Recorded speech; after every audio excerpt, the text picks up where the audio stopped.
हाय दोस्तों, आप सभी का हमारे YouTube चैनल ऑनलाइन स्टडीशाला पर स्वागत है। मैं विशाल आप लोगों के लिए सीटेट से संबंधित महत्वपूर्ण प्रश्नों को लेकर आया हूं, जो सीटेट के लिए अत्यंत महत्वपूर्ण है। दोस्त, आइए हम प्रश्नों पर चर्चा करते हैं। इससे पहले यदि आप हमारे चैनल पर नए हैं तो हमारे चैनल को सब्सक्राइब करें, बेल आइकन दबाएं, वीडियो को अधिक से अधिक शेयर करें, लाइक करें और कमेंट करें। दोस्त, आइए देखते हैं हम अपने प्रश्नों को। ये जितने भी प्रश्न मैं लिया हूँ दोस्त, ये सभी के सभी प्रश्न जो हैं ये प्रीवियस ईयर में पूछे गए प्रश्न हैं।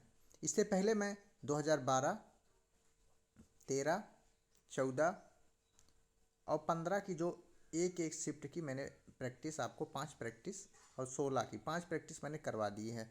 और कक्षा 3 से लेकर 5 तक के मैंने एनसीईआरटी के पॉइंट्स आप लोगों को दे दिए हैं, जो हर साल परीक्षा में लगभग 6 से 7 प्रश्न प्राइमरी में, प्लस इससे ज़्यादा ही 11 भी हो सकते हैं, 12 भी हो सकते हैं, प्राइमरी में पूछे जाते हैं। और 2 से 3 प्लस प्रश्न जूनियर में इस यहाँ से फंसते हैं। जो मैंने ये 5 लेक्चर दिया है 3 से 5 की एनसीईआरटी का, आप लोग उसे अच्छे से जाकर देखकर और नोट्स बनाकर तैयार कर लें। दोस्त, आइए प्रश्नों पर चर्चा करते हैं। हमारा पहला प्रश्न है, बच्चों के प्रतिभावान होने के लिए उत्तरदायी कारक है। मतलब बच्चे प्रतिभावान होंगे तो उसके लिए कौन सा कारक सबसे ज़्यादा उत्तरदायी है। पहला है आनुवंशिकता और पर्यावरण के बीच परस्पर प्रभाव। दूसरा है संसाधन संपन्न वातावरण। तीसरा है सफल माता पिता। चौथा है एक अनुशासित दिनचर्या। तो देखिए, जो प्रतिभावान बच्चे रहेंगे वो आनुवंशिकता और पर्यावरण के बीच परस्पर प्रभाव से प्रतिभावान होते हैं, इसलिए हमारा सही जवाब हो जाएगा ऑप्शन नंबर 1। नेक्स्ट,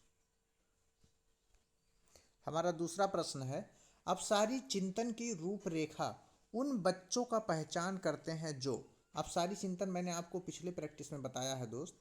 ये अपसारी चिंतन जो होते हैं जिससे हमारे सोचने की क्षमता या किसी एक प्रश्न को हल करने के कई रास्ते जब होते हैं तो उसे अपसारी कहते हैं। ये अपसारी हमेशा मुक्त अंत वाले प्रश्न होते हैं। इसे कई विधियों के द्वारा हल किया जा सकता है। तो ये जो अपसारी चिंतन की जो रूपरेखा है, इसे किन बच्चों की पहचान कर सकते हैं? विकलांग बच्चों की, डिस्लेक्सिया ग्रस्त, रचनात्मक बच्चों की या लचीले। तो इसका सही जवाब हो जाएगा ऑप्शन नंबर 3, रचनात्मक। रचनात्मक बच्चों की पहचान किया जा सकता है। रचनात्मक मतलब वो एक ही प्रश्न को कई तरीके से हल कर सकते हैं, यानी अपसारी चिंतन वाले बच्चे होते हैं रचनात्मक बच्चे जो होते हैं, इसलिए इसका सही जवाब ए हो जाएगा, रचनात्मक। अगला प्रश्न है हमारा, बहुभाषिक कक्षा में बच्चों की भाषाएं क्या हैं? बहुभाषिक कक्षाएं जो होती हैं उनमें बच्चों की भाषाएं किस रूप में देखी जाती है? संसाधन के रूप में कार्य कर सकती हैं। दूसरा है शिक्षक के लिए बेहद जटिल चुनौती हैं। तीसरा, आकलन की प्रक्रिया को बाधित कर सकती हैं। चौथा है भाषा सीखने की प्रक्रिया को बाधित करती हैं। तो दोस्त, हमेशा जब हम सीटेट का एग्ज़ाम देते हैं तो हमें बच्चों को ज़्यादा जो है प्रीफर करना है। बच्चों के जहाँ फ़ायदा वही हमें देखना। देखिए, बाधित, भाषा सीखने को बाधित या नकारात्मक है, गलत हो जाएगा। इसमें भी बाधित, ये भी गलत हो जाएगा। जटिल चुनौती है, जटिल चुनौती के नाते ये भी नकारात्मक, ये भी गलत हो जाएगा। ये हमारा संसाधन के रूप में कार्य करती है।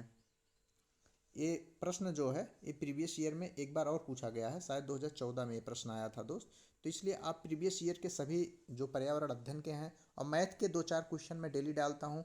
इसी में मैं 1-2 क्वेश्चन हर प्रैक्टिस में साइकोलॉजी के भी डाल देता हूँ दोस्त, ताकि आप लोगों का जो प्रीवियस ईयर के क्वेश्चन है तैयार हो जाएं। आइए चलते हैं अगले क्वेश्चन पर। नेक्स्ट, डिस्ग्राफिया से प्रभावित बच्चों को मुख्य रूप से डैश में कठिनाई होती है। यानी जो डिस्ग्राफिया से ग्रसित बच्चे होते हैं उनमें किस चीज़ को करने में कठिनाई होती है? सुनने में, दूसरा है बोलने में, तीसरा पढ़ने में, चौथा है लिखने में। तो ग्राफ, जो ग्राफ बनता है, ग्राफ, एक ग्राफिया जुड़ा है, ग्राफ से याद कर सकते हैं कि ग्राफ को लिख कर बनाया जाता है, तो यानी लिखने से संबंधित है, ये हो जाएगा। और पढ़ने से संबंधित मैंने आप लोग को बताया था डिस्लेक्सिया है, डिस्लेक्सिया, ये पठन संबंधित दोष है दोस्त। इससे पठन में विकार हो जाता है, पढ़ने में समस्या होती है डिस्लेक्सिया, और अगर लिखने में समस्या होती है तो डिस्ग्राफिया होता है। और गणित में अगर आप लोगों को गणना करने में कोई बच्चा दिखता है कि गणना करने में उसे कठिनाई हो रही है तो उसे डिसकैलकुलिया कहते हैं। नेक्स्ट, ईवीएस कक्षा में निम्नलिखित में से कौन सी गतिविधियां होती हैं? पहला, चित्र पढ़ना। दूसरा, मैदान में जाना। तीसरा, ब्लैक बोर्ड का उपयोग। चौथा, उपयुक्त तो सभी। देखिए, चित्र भी पढ़ा जाता है, मैदान में अगर ईवीएस यानी पर्यावरण आप पढ़ा रहे हैं तो उनको भ्रमण क्षेत्र यानी मैदान में भी ले जाया जा सकता है। और ब्लैक बोर्ड का उपयोग तो हम करते हैं, इसलिए हमारा सही जवाब हो जाएगा ऑप्शन नंबर 4। नेक्स्ट, सुषमा चाहती है कि उनके छात्रों को पेड़ों के संरक्षण के प्रति संवेदनशील किया जाए। ये दोस्त बहुत महत्वपूर्ण प्रश्न है, मस्ट इम्पॉर्टेंट जो है ये प्रश्न है, इसको आप लोग देख लीजिएगा ध्यान से, क्योंकि ये प्रश्न कई बार पूछा गया है, इसलिए मैं कह रहा हूँ कई प्रीवियस ईयर में पूछा गया है, ये प्रश्न आ सकता है आप लोगों में। ऐसा करने से इसमें कौन सी सबसे उपयुक्त रणनीति है? पहला है कक्षा में वाद विवाद का आयोजन करना, दूसरा समूह चर्चा, तीसरा पोस्टर बनाना, चौथा एक पौधे को अपनाने और उनका पोषण करने में बच्चों की मदद करना। हमारा सही जवाब हो जाएगा चौथा, क्योंकि यह करके सीख रहे हैं। बच्चे हमेशा करके सीखते हैं दोस्त, करके सीखा गया ज्ञान जो होता है अस्थायी होता है और हमारे दिमाग में बहुत दिन तक पड़ा रहता है, इसलिए इसका सही जवाब ऑप्शन नंबर 4 हो जाएगा। ये बहुत महत्वपूर्ण प्रश्न है, इसे आप लोग जरूर याद रखिएगा। नेक्स्ट, ऐसी वस्तु जिसमें किसी प्रकाश की किरण नहीं गुजर सकती है उसे कहा जाता है। पहला अपारदर्शी, दूसरा पारभासी, तीसरा पारदर्शी, चौथा उत्तल। तो अपारदर्शी मतलब, पारदर्शी का मतलब होता है दोस्त जो पार कर जाए, तो ये पूछा है नहीं गुजर सकती, जो प्रकाश की किरण गुजर नहीं सकती, तो हमारा ये गलत हो जाएगा। पारभासी जिसमें हल्का, पूरी तरीके से नहीं, आंशिक रूप से मतलब थोड़ा थोड़ा प्रकाश पार करे उसे पारभासी कहते हैं। आ माने नहीं, पारदर्शी माने पार करे, जिसमें से पार ना करे उसे अपारदर्शी। पहला हमारा सही जवाब हो जाएगा। अगला क्वेश्चन है, गोलकुंडा किले का निर्माण किसने करवाया था? ए चोल शासक, बी चालुक्य राजवंश, सी काकतीय राजवंश, डी जो है पल्लव राजवंश। तो इसका सही जवाब हो जाएगा काकतीय राजवंश, गोलकुंडा किले का निर्माण करवाए थे। नेक्स्ट, निम्नलिखित में से कौन सा ताजमहल को पीला करने के लिए जिम्मेदार है? ए मतलब पहला नाइट्रोजन ऑक्साइड, दूसरा सल्फर डाइऑक्साइड, तीसरा सल्फर, चौथा क्लोरीन। ये ताजमहल जो पीला हो रही है दोस्त, ये एसिड रेन के कारण हो रही है। एसिड रेन, एसिड रेन का मतलब है अम्ल वर्षा के कारण इसका रंग जो है धीरे धीरे पीला पड़ता जा रहा है। ये जो अम्ल वर्षा होती है किसके? सल्फर डाइऑक्साइड से होती है। तो हमारा सही जवाब हो जाएगा ऑप्शन नंबर 2। अगला क्वेश्चन है, इनमें से ग्रीन हाउस गैसें कौन सी हैं? ए पहला है कार्बन डाइऑक्साइड, दूसरा है मीथेन, तीसरा जलवाष्प, चौथा उपरोक्त सभी। तो जो ग्रीन हाउस गैसें हैं सभी हैं दोस्त। इसका ट्रिक होता है मी ना का जलवा, मीना का जलवा। इसका सही ट्रिक यही है। जैसे मी से हो जाएगा आपका मीथेन, ना से हो जाएगा आपका नाइट्रोजन डाइऑक्साइड NO2, और का से हो जाएगा आपका कार्बन डाइऑक्साइड, जा से जलवाष्प। इसका सही जवाब हो जाएगा चौथा। नेक्स्ट, भारत के किस क्षेत्र में स्थानांतरण कृषि की प्रथा है?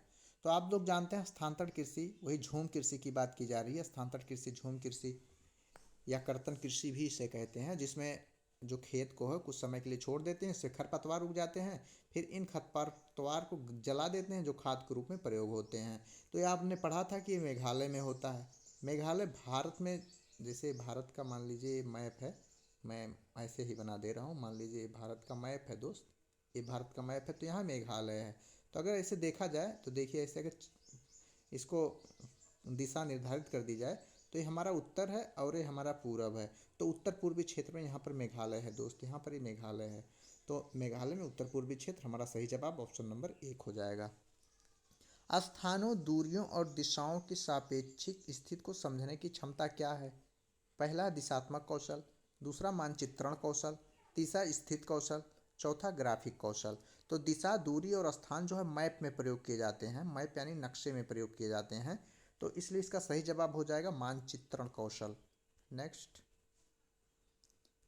किस राष्ट्रीय पाठ्यचर्या रूपरेखा NCF, नेशनल क्यूरिकुलम फ्रेमवर्क, इसका फुल फॉर्म है NCF का, नेशनल क्यूरिकुलम फ्रेमवर्क, और उसका हिंदी में कहते हैं राष्ट्रीय पाठ्यचर्या रूपरेखा, ने पर्यावरणीय अध्ययन को प्राथमिक स्तर पर एक समन्वित पाठ्यक्रम क्षेत्र के रूप में पढ़ाए जाने की सिफारिश की थी। NCF 2005 ने, NCF 1988, NCF 2000, NCF 1975। कौन सा ऐसा NCF था जिसने ये सिफारिश की थी कि प्राथमिक स्तर पर पर्यावरण को पढ़ाया जाना चाहिए? तो हमारा सही जवाब हो जाएगा ऑप्शन नंबर 3, इसे ने सिफारिश किया था। और 3 से पर्यावरण अध्ययन को जोड़ा गया, प्राइमरी स्तर पर 3 से 5 में पढ़ाया जाता है। पर्यावरण अध्ययन को। और जो पर्यावरण अध्ययन 3 से 5 की एनसीईआरटी की पॉइंट है वो मैंने आप लोगों को 5 वीडियो में कवर कर दिया है, छोटे छोटे वीडियो हैं, आप उसे जाकर वहाँ पर तैयार कर लें दोस्त। और उससे हर साल जो है प्राइमरी में 6 से 7 प्लस प्रश्न और जूनियर में 2 से 3 प्लस प्रश्न पूछे जाते हैं। आप लोग तैयार कर लें, आप लोग देखिएगा वहाँ से प्रश्न जरूर पूछे जाएंगे। नेक्स्ट, भारत में बिहार के संबंध में जम्मू और कश्मीर जम्मू और कश्मीर और गोवा का स्थान क्या है। अब देखिए बिहार यहाँ पर दोस्त है, यहाँ पर आपका बिहार है, ये आपका बिहार है। इसके सापेक्ष में पूछा है तो इसे दिशा में निर्धारित कर लीजिए, ऐसे दिशा दिखा दीजिए इस पे। इधर देखिए उत्तर है और इधर पश्चिम है, तो जो ये जम्मू कश्मीर यहाँ पर है, देखिए यहाँ पर, तो ये किधर हो गया, उत्तर पश्चिम। तो उत्तर पश्चिम देखिए यहाँ पर हो गया जम्मू कश्मीर। अब गोवा की बात कर लेते हैं, तो गोवा देखिए यहाँ पर है, यहाँ पर एक गोवा है, छोटा सा ही दिखाई दे रहा है, गोवा है कर्नाटक और महाराष्ट्र के बीच में। तो इधर देखिए पश्चिम है, यहाँ नीचे दक्षिण है, तो पश्चिम दक्षिण में ये हो जाएगा, यानी दक्षिण पश्चिम। तो हमारा सही जवाब यही सही हो जाएगा, ऑप्शन नंबर 3। नेक्स्ट,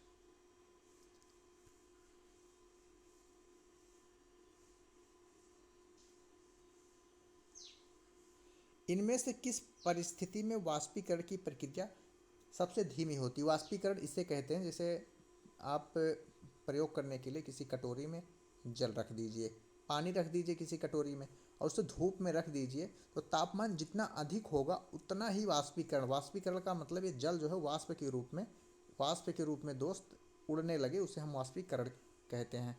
तो जितना अधिक तापमान होगा उतना अधिक वाष्पीकरण होगा। तो तापमान, आइए देखिए देखिए पृष्ठीय क्षेत्र और तापमान दोनों में वृद्धि होती है। इसमें पूछा है कि सब वाष्पीकरण की प्रक्रिया सबसे धीमी, तेज नहीं पूछा है।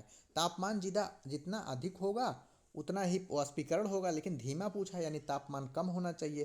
तो दोनों में तापमान में वृद्धि किया जा रहा है, तो ये गलत हो जाएगा। यहाँ देखिए पृष्ठीय क्षेत्रफल बढ़ता है लेकिन तापमान घटता है। हाँ, ये पृष्ठीय क्षेत्रफल का मतलब इसका क्षेत्रफल कटोरी का जितना बड़ा ये कटोरा होगा, जितने बड़े कटोरे में पानी उतना ज़्यादा वाष्पीकरण, तालाब जैसे समुद्र से सबसे ज़्यादा वाष्पीकरण होता है क्योंकि वो बहुत बड़ा है, तालाब से थोड़ा कम होता है क्योंकि वो छोटा है। तो दोनों इसमें पृष्ठीय क्षेत्रफल और तापमान जो है अधिक होंगे तो अधिक ज़्यादा उससे वाष्पीकरण होगा, लेकिन प्रश्न में पूछा है धीमा, मतलब तापमान और पृष्ठीय क्षेत्रफल दोनों जो कम होना चाहिए। इसमें देखिए पृष्ठीय क्षेत्रफल बढ़ता है इसलिए गलत हो गया।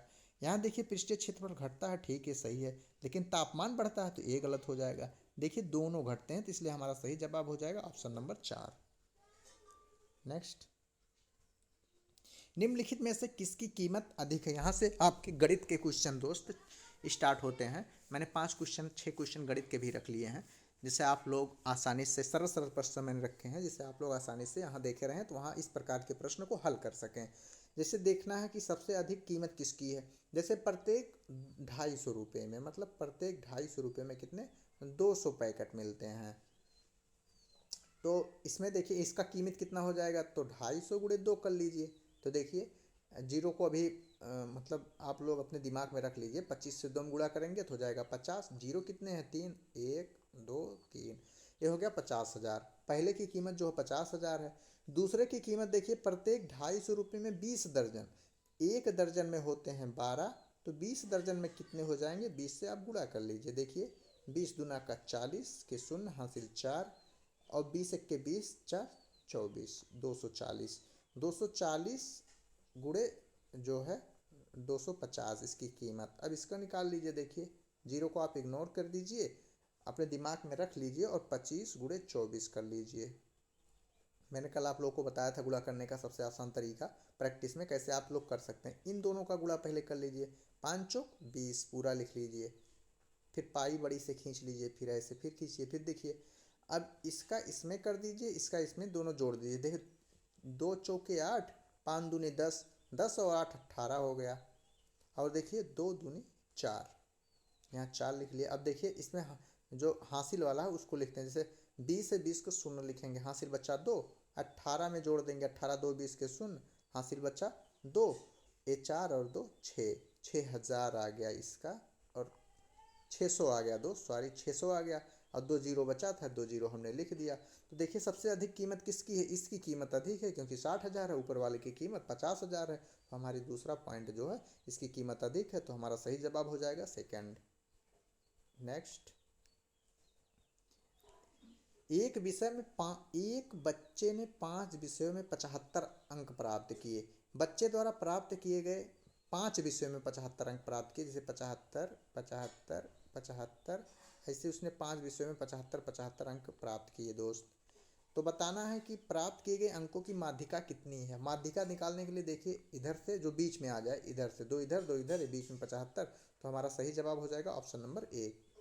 नेक्स्ट, हरीश ने अपनी यात्रा 18:40 पर शुरू की। 18:24 का घड़ी वाला दिया गया है, 40 पे शुरू करके 22:30 पर उसने समाप्त की।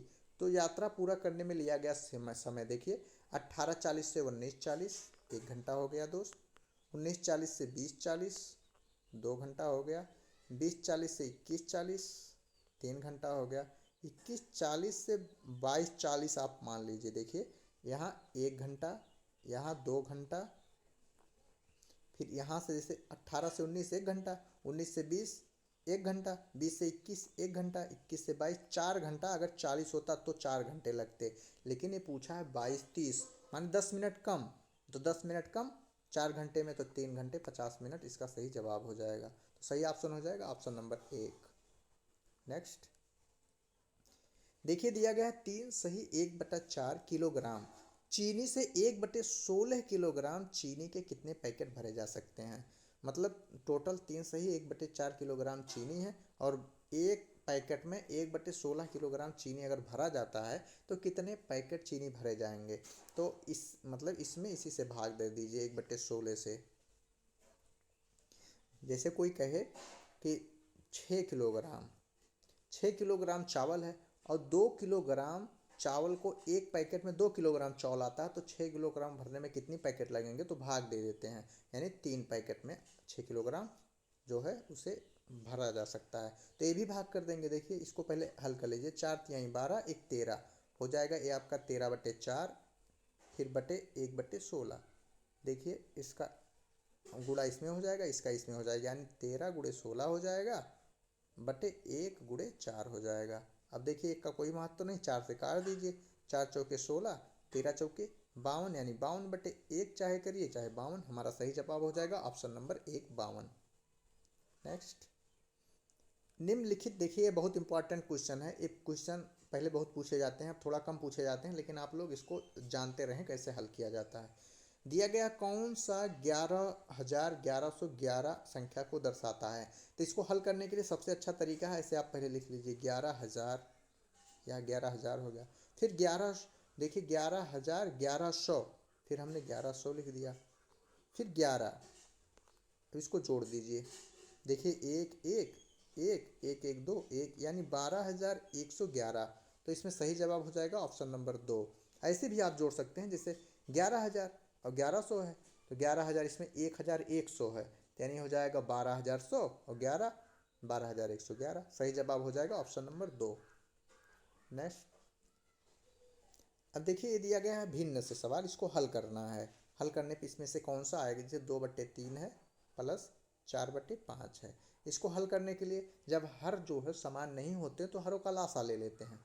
अब 3 और 5 का जब लासा लेंगे आप, तो देखिए ऐसे लेंगे, अब ये अभाज्य संख्याएं हैं तो 3 × 5 हो जाएगा, या ऐसे करेंगे 3 1 के 3, 5 बचा, 5 1 के 5 वही आया, तो इसको 3 5 15, हमारा लासा जो हो जाएगा वो 15 हो जाएगा। अब 3 का गुणा इसमें पहले करेंगे, 3 का भाग देंगे, इसमें कितनी बार जाएगा, 3 पंचे 15, 5 बार जो जा रहा है, इसको 3 से इसमें पहाड़ा पड़ेंगे, कितनी बार जा रहा है, तो 5 बार जा रहा है दोस्त।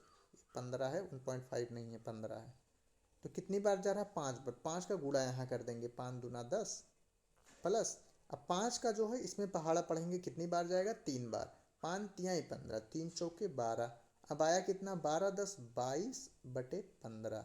इसको अब देखिए इसमें ऑप्शन में 22/15 है नहीं, तो क्या करते हैं इसमें भाग देते हैं, कितनी बार जाएगा, 15 1 के 15, जो जाता है उसे सही में लिखते हैं, बटे 15 नीचे लिख देते हैं, 15 1 के 15, बचा कितना 7, एक सही 7/15, हमारा सही जवाब हो जाएगा ऑप्शन नंबर 3। तो दोस्त हमारे प्रश्न यहीं पर समाप्त होते हैं और अब मैं मिलूँगा अगली क्लास में दोस्त। आप हमें अधिक से अधिक सपोर्ट करें, चैनल को सब्सक्राइब करें और मैं आप लोगों के लिए इसी तरह प्रैक्टिस लेकर आता रहूँगा। इसके बाद भी आप अगर मुझे अभी सपोर्ट किए रहेंगे तो इसके बाद भी जब 14 दिसंबर को सीटेट की परीक्षा हो जाएगी, इसके बाद मैं आपके लिए स्टेट और UP TET, TET UP TET और की जो है कक्षाएं टॉपिक वाइज लेकर आता रहूँगा नोट्स से, अपने नोट्स से, और आपको नोट्स भी प्रोवाइड करता रहूँगा दोस्त। तो आप हमारे चैनल को सब्सक्राइब करें, बेल आइकन दबाएं, वीडियो को अधिक से अधिक शेयर करें, लाइक करें दोस्त, कमेंट करें।